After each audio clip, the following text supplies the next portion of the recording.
quickly because our democracy is at a really fragile point right now. And I want to talk about your book, but I do just want to remind people that during the first impeachment trial in 2020, in I believe it was your closing speech, you warned members of Congress and the Senate, and you warned the American people that if Donald Trump weren't held accountable then, that he would once again abuse his power, and you could be right back there all over again, which the country was after the insurrection on January 6th. Let's talk about your book. I want to read this quote, which is, anyone who has followed you will not be surprised by what you've written or not be unfamiliar with the passion behind this. You write, our system of government depends on two functional parties, and now we had only one. The GOP had become an anti-truth, anti-democratic cult organized around the former president. For a brief moment, when emotions around the insurrection were high and public sentiment against Trump was powerful and deep, McCarthy and McConnell had flirted with casting him aside. But like a candle in the breeze, their flirtation with truth quickly flickered and died. And when that small light was extinguished, prospects for a swift recovery from the damage inflicted by the most grandiose of liars died along with it. That is you writing about the immediate aftermath of January 6th. But by no means are we out of danger, are we?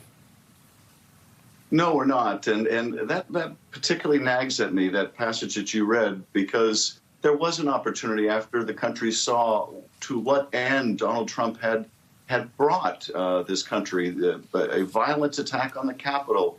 And there was a chance for the country to turn the corner. And you could see, not so much in McCarthy, but in McConnell, the real flickerings of conscience and a wrestling with whether he should be cast aside. I think McConnell concluded that if he tried to cast aside Donald Trump, that he himself instead would be cast aside. And that may be true, but at the end of the day, why are people serving in Congress? What's the point of even being there if when the country really needs us, we're not doing our job, we're not living up to our oath? We are not out of the woods, Jonathan, but one of the things I do write about in this book is the heroes of this time, the Marie Yovanovitches, the Alexander Vindmans, the Dan Coates and others who did their job, who showed the way, who I think inspired a great many people. And it's those illustrations, those examples that we should follow to find our own courage these days. We're a resilient country. I fully believe we're going to get through this. And one of the reasons I titled the book Midnight in Washington is midnight may be the darkest moment of every day everywhere in the world. But what comes after is filled with the prospect of light. And I fully believe that we're going to get through this.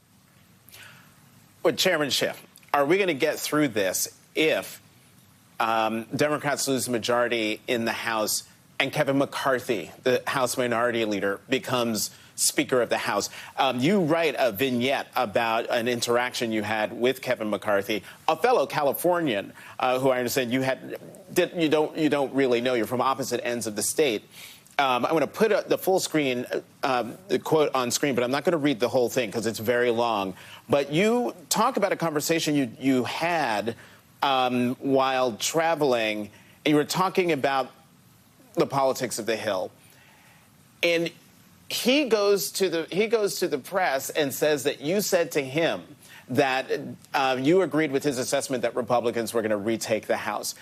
You call him up, you go to him on the floor, and you said to him, Kevin, if we were having a private conversation on the plane, I would have thought it was a private conversation. But if it wasn't, I said the exact opposite of what you told the press.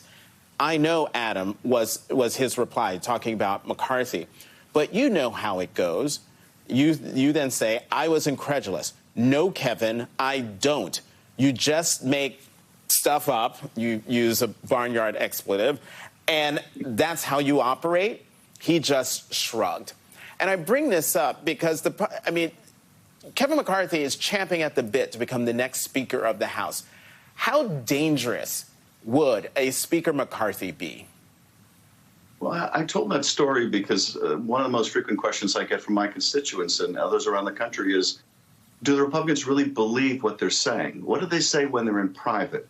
And in this story of this chance meeting on a plane with Kevin McCarthy and his going off to completely misrepresent a conversation, you can see how duplicitous so many of my colleagues are. And someone like Kevin McCarthy, now that conversation actually was in 2010. It was long before Donald Trump. But he was really made for an hour like this, when his party is led by someone who believes the truth isn't truth and you're entitled to your own alternate facts. And in my view, there's nothing more corrosive to a democracy than the idea that there's no truth.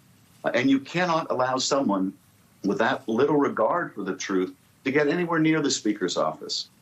If Kevin McCarthy were to become Speaker, then functionally Donald Trump would become Speaker, because Kevin McCarthy would do anything Donald Trump told him to do, no matter how wrong or unethical, and we cannot allow that to happen.